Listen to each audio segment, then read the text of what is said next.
All right, let's talk about something you've probably heard thrown around a lot. ETFs, exchange-traded funds. What in the world are they? And more importantly, why should you care, especially if you're just starting to think about investing? Well, that's exactly what we're going to break down today. You know that feeling when you think about investing? Does it just feel like this huge, scary mountain? You're looking up, it's all foggy, and you're thinking, where do I even start? It feels risky, it feels complicated. I get it. But what if there was a clear, marked trail made just for people starting out? Okay, so let's tackle the first big boulder blocking that trail, the risk. I mean, we've all heard those horror stories, right? Someone dumps all their savings into one hot stock and poof, it's gone. That fear of losing your hard-earned money is totally real, and it's what stops so many of us before we even start. So how do we get around that? Well, take a look at this. It's a tale of two investments. On one side, you buy a single stock. That's kind of like putting all your chips on one number at the roulette table. Your entire success hinges on that one company. But on the other side, you've got an ETF. With one click, you're not just buying one company. You're buying a tiny piece of hundreds of them, all at once. And that strategy has a name you've probably heard before: diversification. It really is as simple as the old saying, don't put all your eggs in one basket. Think about it. If one of the companies in your ETF has a terrible month, it's cushioned by all the others that are probably doing just fine, balancing it all out. ETFs basically hand you this incredibly powerful safety net right out of the box. It's built right in. All right, so we've handled the risk boulder. What's next? Oh yeah, the money boulder. This is a big one. So many of us think you need a ton of money to even get in the game. It's that whole, I'll start investing when I'm rich idea, which, let's be honest, can feel like it's never going to happen. And look, that idea doesn't come from nowhere. For a long time, it was kind of true. You look into something like a mutual fund, and they'd hit you with a minimum investment, $1,000, maybe more, just to open an account. For someone just starting out, that's a huge wall to climb. But this is where ETFs just blow the doors off the old way of thinking. Take a look at that number, $50. With an ETF, there is no minimum investment. The only barrier to entry is the price of a single share.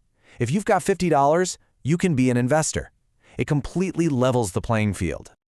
And it gets even better. It's not just about getting in the door. It's about what it costs to stay. ETFs are famous for having super low annual fees. We're talking tiny fractions of a percent. Now compare that to some other funds that might charge 10, 20 times more. And why does that matter? Because every single dollar you don't pay in fees is a dollar that stays in your pocket, working for you. It's a huge deal over time. Okay, so risk, check. Cost, check. But there's still one more monster hiding under the bed. Complexity. The feeling that you need to be some kind of Wall Street genius to understand all the charts and the jargon and predict the next big thing. Honestly, it's enough to make your head spin. And this is maybe the most beautiful part. With an ETF, you don't have to pick winners. You don't need to spend your weekends buried in company financial reports. Instead of trying to find the one magic needle in the haystack, you can just buy the whole haystack. You can invest in the entire market, like the top 500 companies in America, all in one go. It just simplifies everything. So what does the path actually look like? It's literally this simple. 1, you pick an ETF that covers a broad market. 2, you buy one share. And 3, that's it. You're done. You are officially an investor. You own a tiny slice of the biggest companies in the world. It's that easy. So let's step back for a second. We talked about those 3 huge boulders that get in the way for so many people, right? The risk, the cost, the sheer complexity of it all. Well, ETFs pretty much take a sledgehammer to all 3. Suddenly, that giant, scary mountain, it's starting to look a whole lot more like a hill you can actually climb. Really, you can think of an ETF as the ultimate investor starter kit. It comes with everything you need. You've got built-in diversification to lower your risk. It's totally accessible, no huge pile of cash needed. It's cheap, so fees don't eat up your returns. And it's simple. It lets you get started without having to become a stock-picking wizard overnight. So, remember where we started? Staring up at that intimidating mountain? Well, ETFs are like finding a paved road that goes right up the side. They just clear the path. They take away those biggest fears and roadblocks, making that first step not just possible, but actually pretty straightforward. The trail is marked. You've got the map, you've got the gear, so really there's only one question left. Now that you know how to take that first step, where are you going to go from here?